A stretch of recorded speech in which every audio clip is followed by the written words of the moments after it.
Lo que debes conocer sobre la contratación internacional. Curso práctico.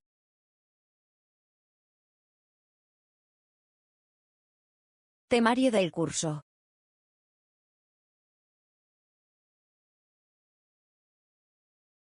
Tema 5. Tipología de contratos en comercio internacional. Primera parte.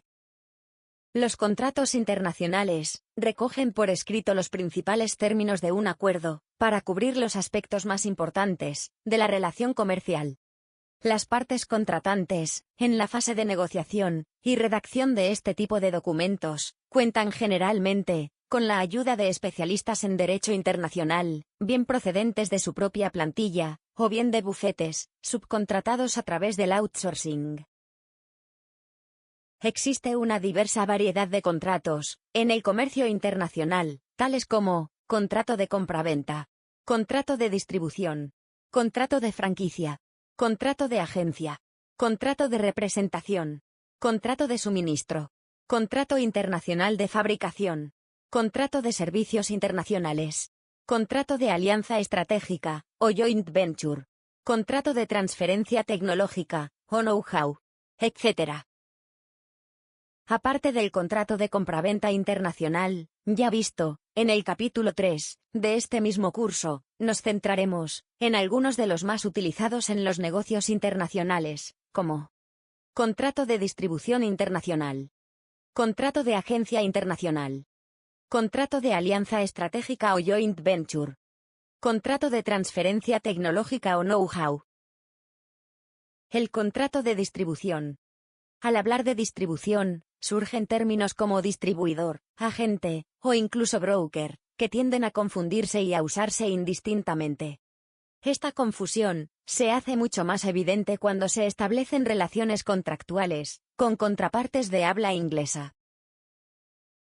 El término distribuidor, o agent, en su equivalente inglesa, hace referencia a la persona o empresa que compra mercancía para su propio negocio, amparada en un contrato, con la finalidad de distribuir y vender el producto del principal, o sea, la empresa exportadora, en el país de destino.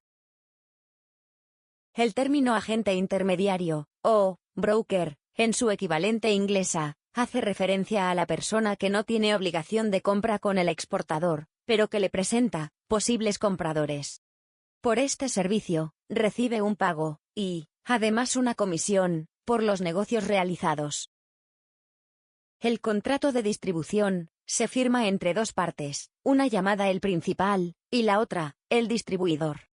El principal acuerda la venta de sus productos al distribuidor, para que éste, una vez pagado el importe de la mercancía, la pueda revender, al precio que se le sugiere, o al mejor precio según crea. Es importante la independencia que caracteriza al distribuidor en su relación con el principal, ya que no hay una dependencia contractual o laboral. El distribuidor no debe compensar otros pagos que no sean el precio de la mercancía. Este es uno de los contratos más usuales en el comercio internacional. Frecuentemente vemos la venta de vehículos, electrodomésticos, ropa y accesorios, que no se fabrican en el país de destino, o sea, el país del importador, sino que están sujetos a la distribución, por parte de un empresario local, en dicho país. En otros casos, los artículos son comprados al distribuidor, por otros comerciantes, para su reventa en el mercado nacional.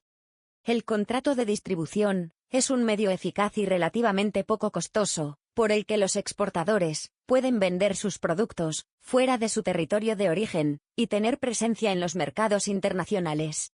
Pero como cualquier transacción, tiene ventajas e inconvenientes. Una de las mayores ventajas es, sin duda, el poco riesgo financiero que esta modalidad de exportación representa para el vendedor o exportador, pues dicho riesgo lo asume el distribuidor.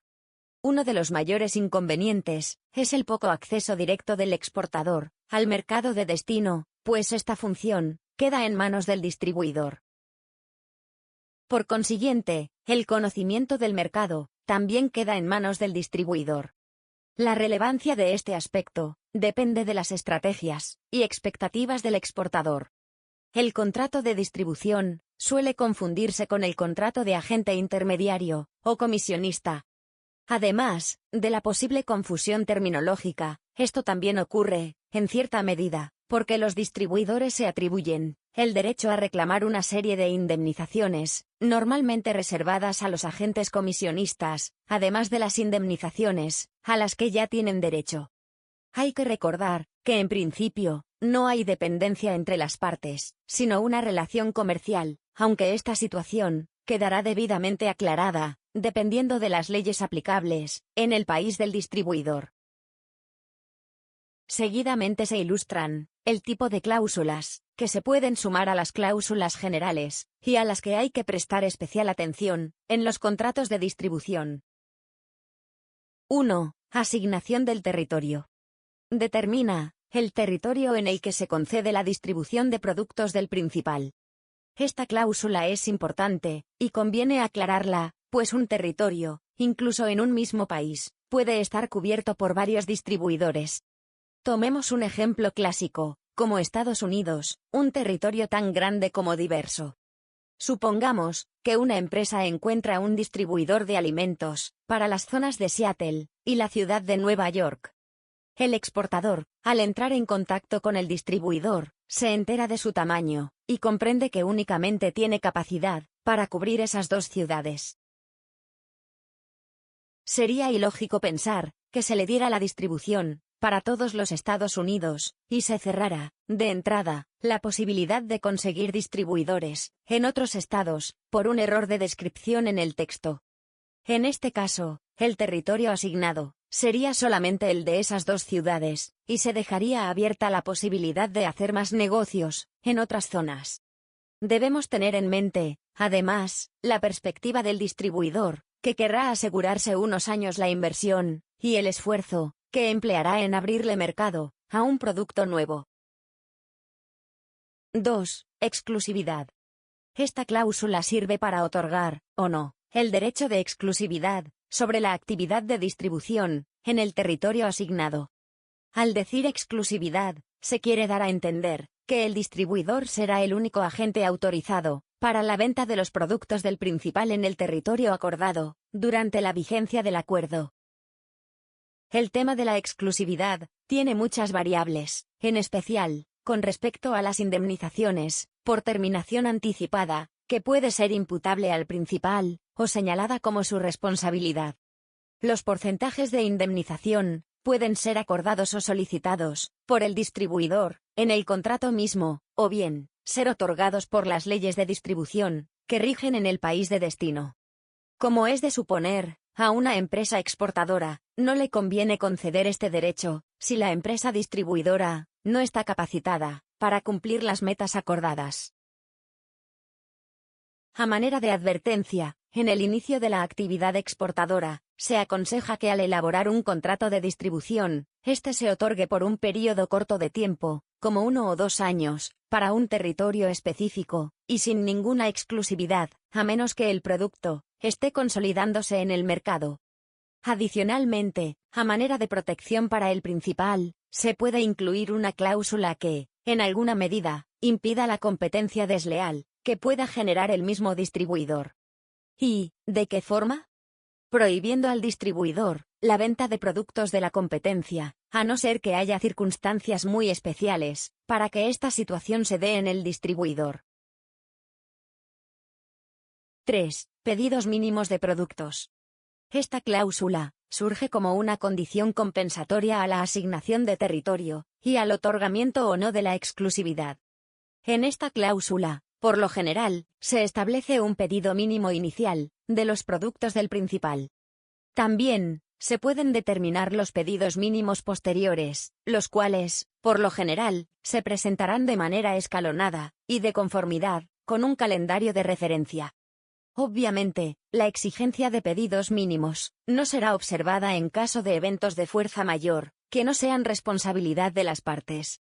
En el modelo de contrato de distribución, esta cláusula aparece como actividades y pedidos mínimos. 4. Garantías. Esta cláusula presenta más interés para el distribuidor que para el exportador, pero debe ser valorada con cuidado por el exportador, para evitar redacciones exageradas que provengan del distribuidor. En esta cláusula se determina el tipo de garantías que el exportador le proporcionará al distribuidor en cuanto a la calidad del producto, ya sea ante una reclamación del distribuidor o por un consumidor final. Esta cláusula sirve, además, como un elemento de negociación, pues la empresa principal desea crear la conciencia en el cliente de que está comprando un producto de alta calidad. No obstante, este tipo de responsabilidad debe ser debidamente estudiada por la empresa para determinar hasta dónde se puede garantizar el producto. 5. Informes de ventas y de desarrollo. Con esta cláusula, la empresa exportadora condiciona el tipo de información que requerirá de parte del distribuidor para mantenerse al tanto de lo que ocurre con sus productos en el mercado.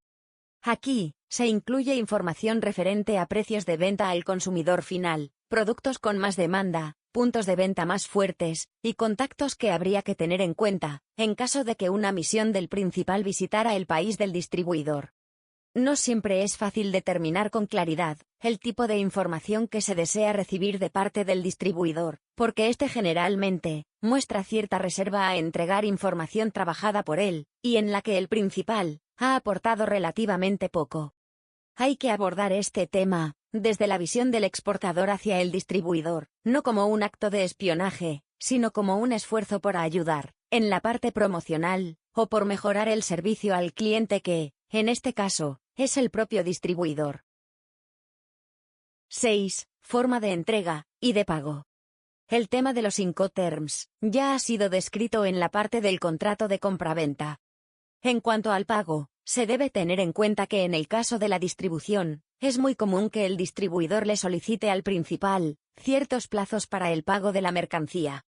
El principal debe tener en consideración que hay una inversión logística de parte del distribuidor para situar el producto, y si se trata de un producto nuevo, el arranque en las ventas siempre conlleva un tiempo.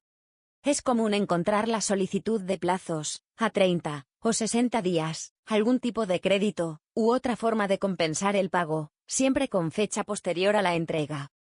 La forma de pago a utilizar, entonces, dependerá de un análisis cuidadoso de la situación por parte del principal. 7. Explotación de la propiedad intelectual. Algunas empresas quieren explotar el nombre comercial o su marca propia en los productos, sobre todo en aquellos que llevan un componente de procesamiento. La cláusula de propiedad intelectual se incluye con el fin de proteger los derechos de antigüedad y los derechos exclusivos que sobre dichos distintivos del producto posee la empresa exportadora. Generalmente, la empresa exportadora establece que los derechos sobre los distintivos, marcas y nombres comerciales del producto serán de la propiedad y uso exclusivo del principal, y no del distribuidor, y este último está autorizado al uso de dichos nombres y marcas, a efectos de llevar a cabo de una mejor manera la distribución.